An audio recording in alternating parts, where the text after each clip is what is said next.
All right. Look, y'all. Here's my problem right here. How in the hell is you free and you got to pay for everything? Tell me that. How in the hell is you free? You living over here in the land of slavery and you free. I'm gonna try to find a little part in here that I can understand, that I can read, because I like reading. While making his 410 mortgage, the mortgage brought rationally and organized into the nation's economy. He kept the system stable. He said, "We do not want financial conversations and have one thing one day and another thing another day." He linked railroads to one another, all of them, to banks, banks to insurance companies. By the 1900s, he controlled 1,000 miles of railroad, half the country's mail, mail age. If that, hold on, I want to try to find something in here that they got some interesting parts in the beginning of this book.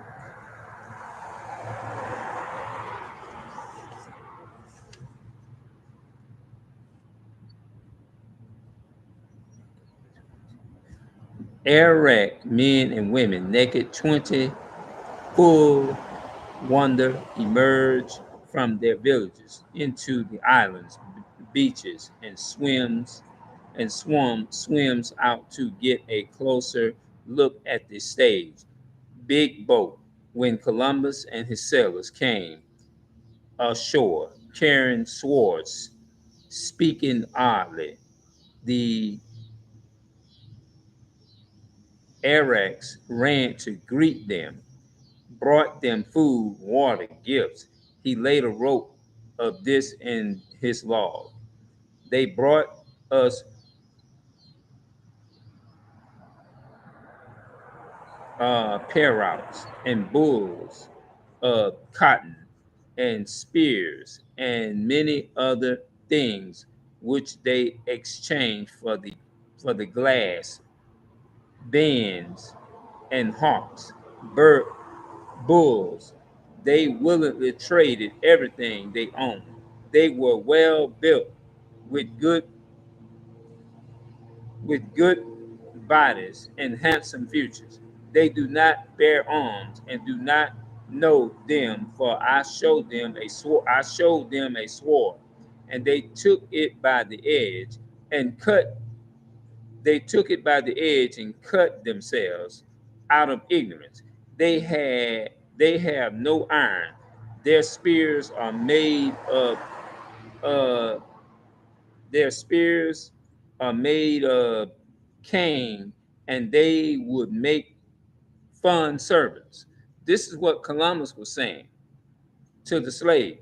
With 50 men, we could subjugate them. That means separate us and make them do whatever we want. We can separate them and make them do what we want. That means we can separate them and we can divide them. These Arabs of Birmingham Islands were much more Indians on the mainland, who were remarkable European observers. They was observing all this type of stuff. Were to say again and again for their hospitality. Their brief and sharing these traits did not stand out in the Europe of the Renaissance. Did not stand out in the Renaissance, dominant as it was by religion of popes, the government of kings, the frenzy for money that marked that market Western civilization and his first messengers to the American, Christopher Columbus. As soon as I arrived in the Indians on the first island which I found, I took some of the natives by force, in order that they might learn and might me information of whether what give me information of whatever there is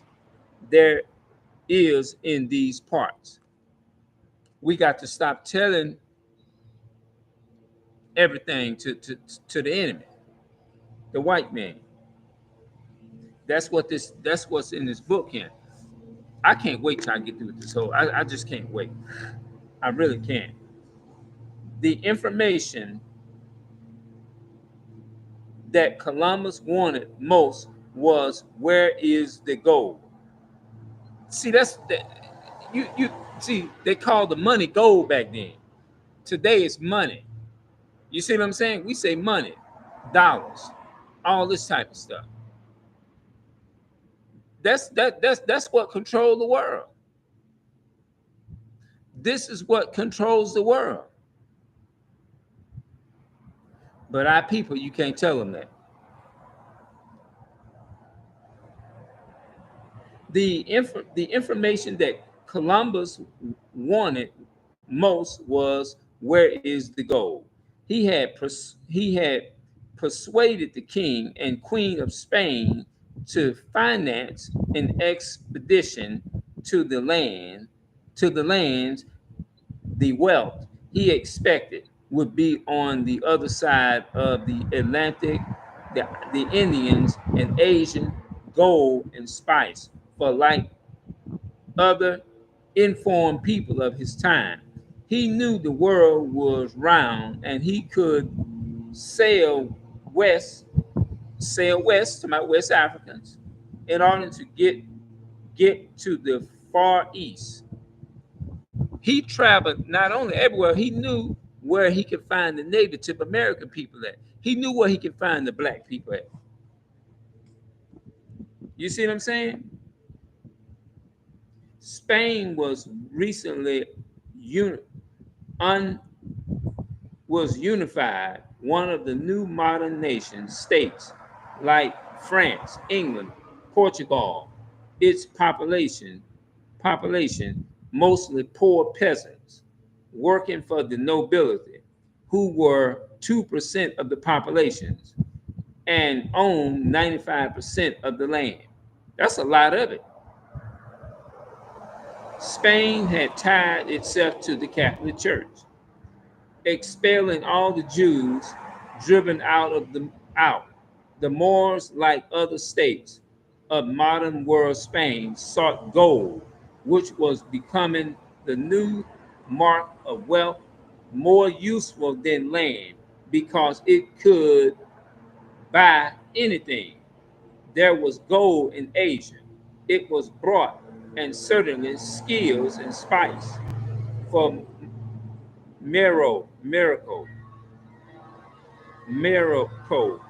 Pola, and others had brought back marvelous things from their overland expedition centuries before. Now that Turks had conquered Constantinople and eastern Mediterranean and controlled the land routes to Asia, a sea route was needed. Portuguese settlers were working their way around the southern tip of Africa. Spain decided to gamble on a long sail across unknown ocean. That's right. Now let me go to the other part, and I want to show y'all the main part right here. Here it is. Now I'm on page 4. It says, now from his base on Haitians, that's talking about the so-called Haitian people of Creole. Now from his bases on Haitian, Columbus sent expeditions after expedition into the interior. They found no gold fields, but had to foul up the ships. They had to, my bad, they had to they had to fill up the ships returning to Spain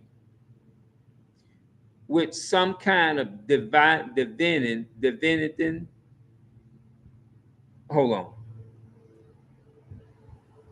dividing, divining, dividing.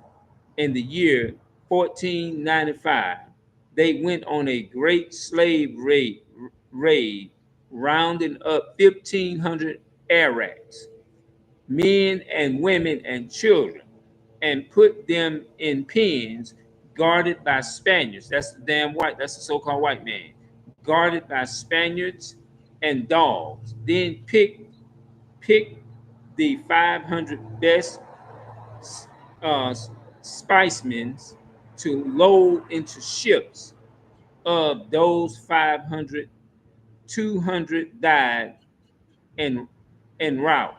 The rest arrived alive in Spain and were put up for sale by the archdeacons of the town, who reported that although the slaves were naked as the day they were born, that means a lot of us was born into slavery,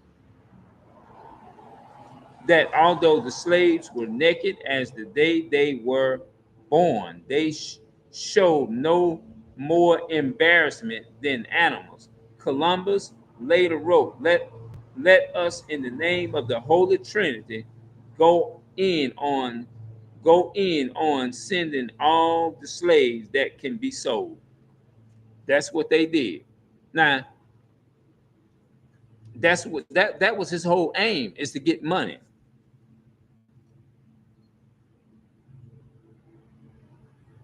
But too many of the slaves died in captivity. Now, a lot of the slaves died when they were shipping people back to Spain. A lot of them didn't make it back.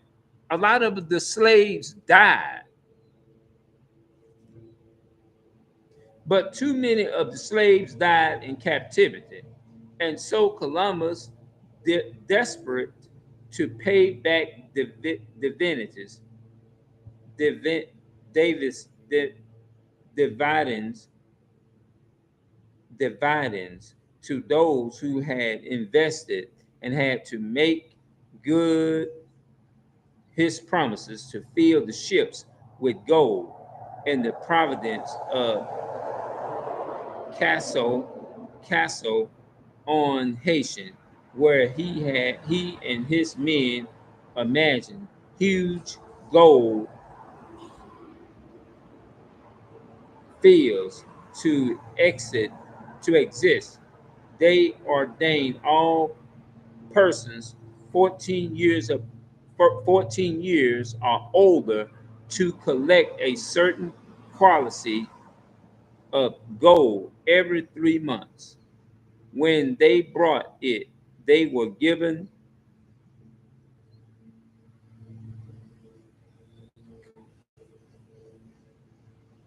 they was given, hold on, wait a minute, hold on.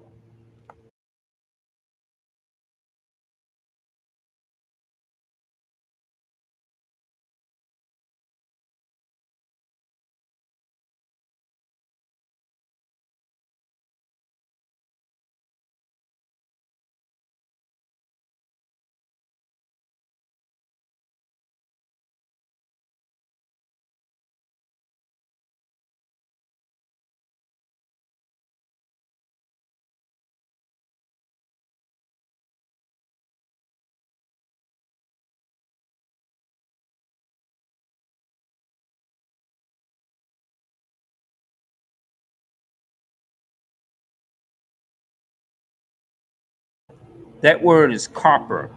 Copper.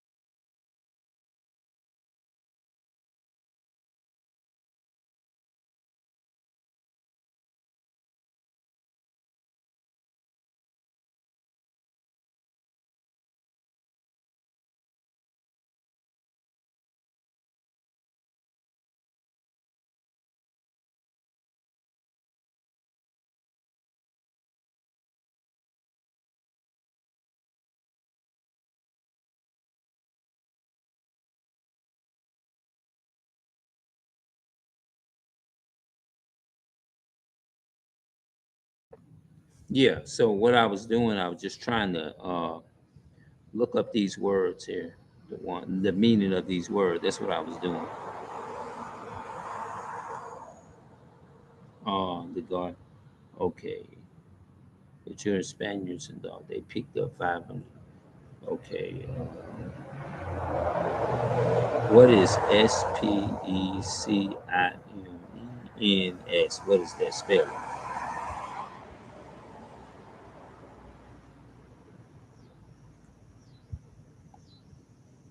I don't know what that is. Yeah. But anyway, um, I'm gonna come back and I'm gonna talk about this some more, and we're gonna see how this came out. That's what we're gonna do, and then I'm gonna have to turn this off of here in order to get there. Let me turn the Wi-Fi off, so that'll kind of help out. Hold on, let me go ahead and end it like this.